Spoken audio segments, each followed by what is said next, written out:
Hello, ladies and gentlemen, and welcome to the Scene Snobs Channel's 20-minute wrestling podcast with your host, the Scene Snob, Mike Kimball. And I'm here again today. Well, there's lots of news in the wrestling world from last week, and I just want to kind of go over some things before we get to the matters at hand. Well, let's start with Raw. So last week, Monday Night Raw, go home episode before Crown Jewel, and it was alright. It wasn't a great episode. I went back and rewatched the next day, but I tuned out after first 2 hours. It was just getting boring for me, but nothing major really going on. And then cut to AEW on Wednesday, the night for Halloween, and NXT. NXT was a solid show. They've been putting out pretty solid content, but nothing major. Right now for me, it is the best show of the three in WWE. And now out of all of them, I'm not talking about Impact. I'm not talking about New Japan. I'm not talking about NWA, Power, or AEW Dark. That's way too much to cover for a 20-minute podcast each week. I would never get anything out. But to cover the four big main shows right now, AEW, in my opinion, is number one. But it is not number one for this week, and I will get to that. But it is the number one show out of everything as of right now, overall. And then NXT follows, and then as of right now, it's probably Raw, then SmackDown as of late. Now the reason I say that is just to cover AEW, we had some good matches. We had a really good promo by Jon Moxley, so I'm really excited leading into to see where that goes with the fight on at Full Gear, their match. It's a blackout match, so it's not supposed to count. It's kind of driving Moxley nuts. So I'm excited to see how dark this gets. I think it's going to be a pretty vicious bout with two great performers jumping in the ring, and I can't wait to see the match. Personally, I think that's the one I'm most excited for in Full Gear. Although I'm looking forward to a lot of them. There's a lot on there. Was it Hangman Page versus, I think it's Sammy Guevara, is coming is one. I don't know if MJF has a match or not. I have to see. But anyway, going back to this week's episode of Dynamite, I am really excited to see. They're building up Full Gear really well, and I can't wait. The signing between Cody Rhodes and Chris Jericho, their contract signing, was awesome. Jericho in a very cool jack-o'-lantern suit jacket, celebrating this Halloween. Gotta love it. They had a very cool back and forth, nothing violent between them, but you saw Dustin Rhodes get his arm broken, my air quotes up.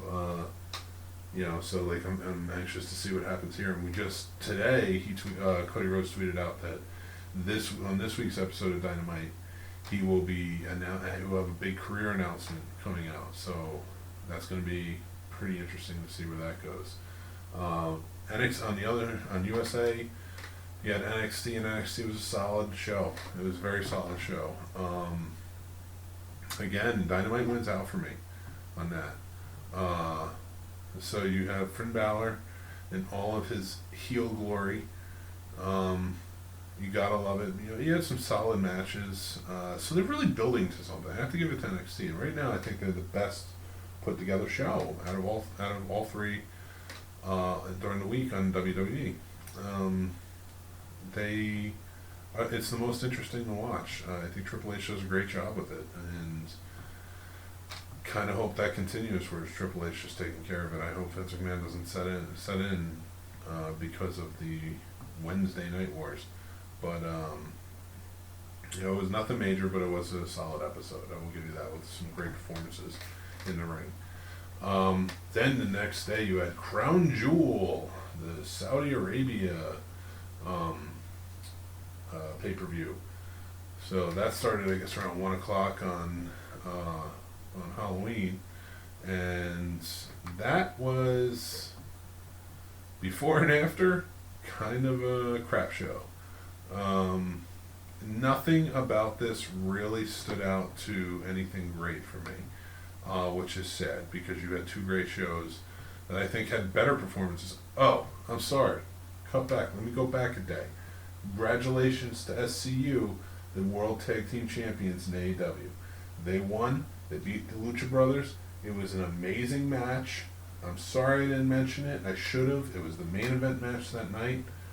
Oh my God, I cannot wait to see the great things that come from this. And they're going to be great champions. So I love it right now. I'm very happy. I think I would have been happy too if the Lucha Brothers won, but SCU was really what I was kind of pulling for. And I'm glad they won. I'm glad they're the first ever AEW Tag Team Champions. But I digress. Let me go back to Crown Jewel. Let me go back forward to Crown Jewel. So Crown Jewel, you had Lesnar, you had the Battle Royal, which Humberto Carrillo won. He won the Battle Royal and became the #1 contender for the U.S. title. That was during the kickoff show. So it's a big push for him. He's been kind of getting a big push lately, and that's been cool to see. Come over from 205 and he's been putting on some good matches so far, and to win, and it was a pretty good battle royal too, especially when considering it was Luke Harper and Eric Rowan basically tearing through everybody, but he won. Humberto won in the end, and I didn't. A lot of people put it down, but I thought it was pretty good. You had some good names in there. I would have kind of liked to have seen Buddy Murphy win, because I think that match between him and AJ Styles should have happened. But I was cool. I was cool with it. This kid's getting a push, and I want to see where it goes. Of course, you had some stuff with the 24/7 Championship. Again, very tired of that. Right now, it seems to be between R-Truth and Sunil Singh. Don't really care. Don't really care anymore. It was fun for a while. It's getting boring now. Then you have Brock and Kane. They come in. Quick match. Kane taps out to an armbar, I think it was. I don't remember 100% how. It was kind of very ugly looking. But, and then Brock starts to tear through him, gives him an F5 on a chair. Rey Mysterio comes in, saves the day, starts beating Brock with a chair, with his hurt arm. None of this makes sense. This whole storyline is starting to get weird. Why have Kane come in at all and sign a multi-year deal if you're just going to have him destroyed in his very first pay-per-view? You built it up that Brock, this is the only one that Brock is afraid of. Brock is terrified of him, and it's a clean win. It's a clean submission that he gets, and it was, I don't know, it's just ridiculous. WWE just doesn't know how to tell a story anymore, which is ironic for SmackDown, but I'll get to that. So Mysterio attacking Lesnar to save Kane after the match is pretty big for especially SmackDown. The OC defeated the Viking Raiders for the Tag Team World Cup. Do not care. I did not care about any of this. I mean, they're great performers, but there's nothing built up to it. I mean, look at the tournament we just got with AEW. I was enthralled through every match. I wanted to know who was going to win. They put on such great matches. And you would think WWE could do the same, and they just can't. It just bombs. And I hate it. And I don't blame the performers for that. I blame the storytellers, the writers and such for that. Mansoor defeats Cesaro. Of course he was. It was his hometown. We all knew that was coming. Tyson Fury defeated Braun Strowman, and Braun, by count out of all things, he knocked him out. Of course he did. He's a boxer. But we knew this is what it was going to be. I wish it wasn't Braun that they did this with, because you built Braun up to like this fantastical beast who you just can't. He can't be pinned. He can't be downed. He's a monster among men, and he destroys anything in his path. and then you put him up against the boxer, and then you just have him knocked out. So you just destroy any credit that you built up for him over the past 3 or 4 years, and then, which you've already done, you keep destroying his credit, but not like this. Like, he was still a monster among men, and then he gets knocked out, and then he goes crazy and he beats up Tyson. It was a stupid match. I didn't like it, and I'm sad to see Braun go down this route. AJ Styles defeats Humberto Carrillo. Makes no sense to me. You just push this guy. He just won the 20-man battle royal. Let him win the belt. Create an adversary for AJ Styles. Give this kid the belt. Why not? Why take it away? Of course, it's a good match, but why take it away? Create a grudge. This would be amazing. It's a pay-per-view. You just pop him on. He's a nobody who fought for it, and here he is building himself up. Of course, what do I know though? I just know what I like and what I don't like. Natalya defeats Lacey Evans by submission. Great. The only main thing about this is the first women's match in Saudi Arabian history, because the country lives in the past, and I don't even want to get into the politics of that. But then you have the Team Hogan, Team Flair match, which ends up with Roman Reigns basically winning. This is a pointless match. I didn't care about it. It was a good match. It was performed well. You had some cool things. You had Lashley and Rusev finally kind of head-to-head, which was a stupid storyline anyway, but that's what you had. Orton's always good.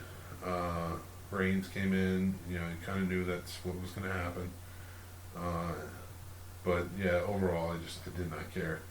If anything, Hogan and Flair kind of not embarrassments in any way, shape, or form. And it's great to see the legends, but it's almost like their story is getting embarrassing. It's how they're using them. So again, it's not the performers; it's the crew behind the scenes writing this up. Get it together. This should have been built way better than it was. The only good thing about it was that you got to see them throw their lines around, But it's two old men throwing lines around from 30 years ago. That made it cool. But I don't know. It's just me. Maybe I'm a cynic. And then you have the Fiend, Bray Wyatt, winning the Universal Championship. This should have happened at Hell in a Cell. It did. I do not care about it. Seth Rollins is nothing anymore. He's a whiny baby that people are booing constantly. Of course you need to take the belt off of him, and that's where this goes for me. This should have happened at Hell in a Cell. It would have added a great grudge to it. You could have built this up. You could have had him fight again at Crown Jewel, and then the belt maybe transfers back to Seth, and just really built it up until it gets to Survivor Series. And these two meet head to head because they're on two different shows, and that's what they need to do. Seth knows he has to go after him. Maybe Seth shows up on SmackDown. We know it can happen. Rey Mysterio's been showing up on it, and he's a Raw guy. So you have Seth kind of keep showing up each week until Survivor Series happens, and they have their big match. It's the decider. Whoever gets it, whether it be Bray, which I think is the right move, have Bray hold it for a while, have the heel hold it for a while. And I'm fine with it being on SmackDown. Which leads me to talking about the best show of the week, which was SmackDown. Out of all of the shows, SmackDown was the best put together show, and here's why. Because, and there's many rumors going about this, so I'm going to tell you both, and then you tell me, and then you can always comment back or message me, and we can discuss it further, but all but Vince McMahon and his 12 stars, Brock Lesnar got out, Paul Heyman got out, and a couple other people, Vince McMahon's entourage, got out of Saudi Arabia on Thursday after the match. Now, everybody else, the crew, the performers, everybody, they were all stuck there. Had to vacate the plane. They were stuck there until Saturday. So, and reports are coming in. You were getting tweets from Buddy Murphy who was saying never again. You were getting all different stars were tweeting. They're kind of fed up.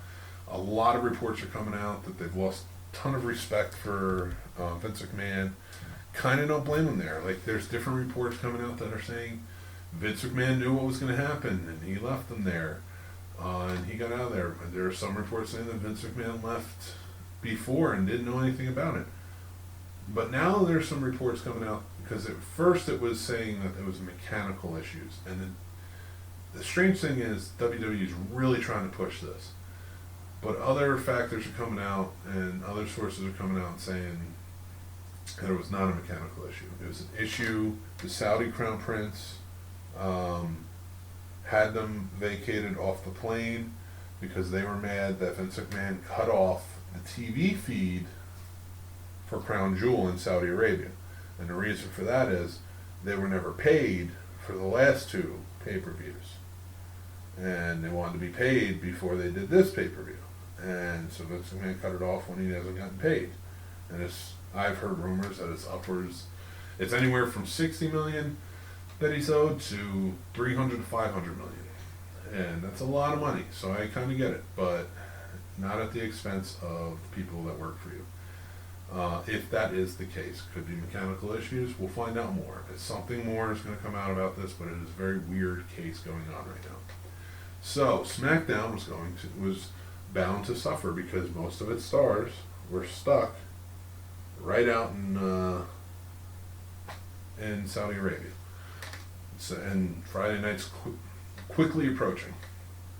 So from that, Vince, whom I've also heard was the one who made the call, and he was the one that, he wasn't there, but he was the one that booked the show for SmackDown. And if he did, he booked the best show that SmackDown's had so far while it's on Fox, and probably the best show that it's had in a long, long time. And that was an NXT invasion of SmackDown. So you had not all, but most of the NXT stars coming out. You had different matches. What was it? Daniel Bryan in the main event against Adam Cole for the NXT Championship. That's huge. That is huge. And it's going to be a solid match. You know that. But like you had Brock Lesnar first comes out. He quits SmackDown because Rey Mysterio is on Raw, and so he figures if he quits, he can go right over to Raw because Brock can do whatever he wants. And how it works is Rey is not allowed on SmackDown, even though he's been on the show for the last 2 weeks. It's just stupid. I don't understand it. It's more of these writers who don't know how to pay attention to what's going on, and this is what you get. So, then you got a Bayley versus Nikki Cross match. Bayley wins by pinfall to retain the championship. You had Keith Lee and Matt Riddle come out and destroy Sami Zayn. Why not? I have no doubt that was Vince McMahon probably mad that Sami Zayn refuses to go, and I don't blame Sami Zayn one bit for not going to Saudi Arabia. In any way, shape, or form, he has a perfectly good reason. Then you had Tommaso Ciampa invaded Miz TV, and then you had The Miz versus Ciampa. Ciampa destroys him. Destroy The Miz. Which you need. You need that during an invasion. You need NXT coming out here and flexing their muscles, especially now the Survivor Series isn't going to be blue brand versus red brand. It's going to be all three brands against each other. You had Rhea Ripley and Tegan Nox come out. They fought Fire and Desire, Mandy Rose and Sonya Deville. And Ripley and Nox won. Solid matches. There's some solid matches going on. And then you had Adam Cole versus Daniel Bryan for the championship. And Cole defeated him. Pinfall. Straight up. Retained. And it was a clean win. It was a great match. It was a terrific match. It was an excitable match. Like, when you heard that coming on. And I loved every moment of it.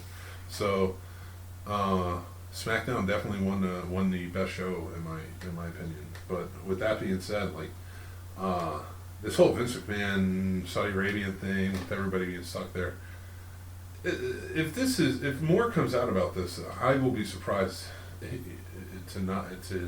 I don't hear more guys breaking their contracts in WWE, because That's ridiculous.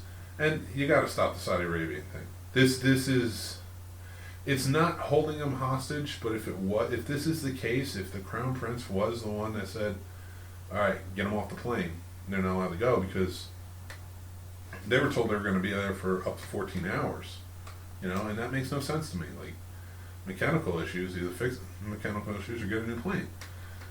Neither here nor there, whatever. But let's just say the rumors are true and it was about the money, and Vince took off, and so he stopped them from leaving. The Crown Prince stopped them. I mean, could you not see him? I mean, thankfully nothing came of it. Nobody was hurt and didn't escalate anywhere, and they all got home. But I mean, let's face facts. The guy killed a Washington Post journalist only a year ago. And now he's kind of holding hostage to WWE wrestlers, and that is truly messed up. That is, you need to stay out of Saudi Arabia. No more. I'm sorry. It's you're obviously not making money from it. They haven't paid you. And if they haven't paid you for the last two, and again, it's all speculation. I'm just going off of that. I'm not saying it's true or whatever. I'm just saying what I've been hearing in Rumorville, and I'm talking about that. So stay out of Saudi Arabia. No more. Don't do it anymore. What is this? You can't trust going back there because of this situation that happened, if this is the case. Now, if it was a mechanical issue, okay. You still should have figured it out for him. Gotten a new plane. Chartered some planes to come in. Put the money out yourself. Come on. You're going to leave your guys stranded there in a completely different country. Get them out to Europe, because they're going to be in Europe in like a week or so anyway. Just, there's so much that's weird about this whole story. And the more and more that comes out, it's kind of a freaky tale. And I want to see more come from, I want to see what comes from this. I want to see more come from it. And I want to, Vince McMahon needs to put out a statement, because this is ridiculous. But right now I think they're trying to dot their I's and cross their T's and make themselves look good. But that is this week in wrestling. I am starting to fade. But yeah, so that's your 20-minute wrestling review, kind of last week. And so please follow me on Instagram and Twitter and Facebook and YouTube. Subscribe. So basically, it's the Scene Snobs channel on YouTube, the Scene Snobs on Facebook, and I am at the Scene Snob on Instagram and Twitter. Follow us for more information and news coming out. Also, don't forget to comment. Let me know what you think of the podcast. Let me know what you think, what's going on. I want to have conversations. I want to learn things. If you have a different opinion, or you have, just something like that, like, I want to hear it. So please, definitely give me some feedback. Definitely want to hear it.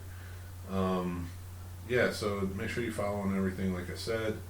Also, you can check out any one of the shows. I have this one, Scene Snobs Podcast. I also have Marriage Like That, which is a podcast I do with my wife, pop culture-ish.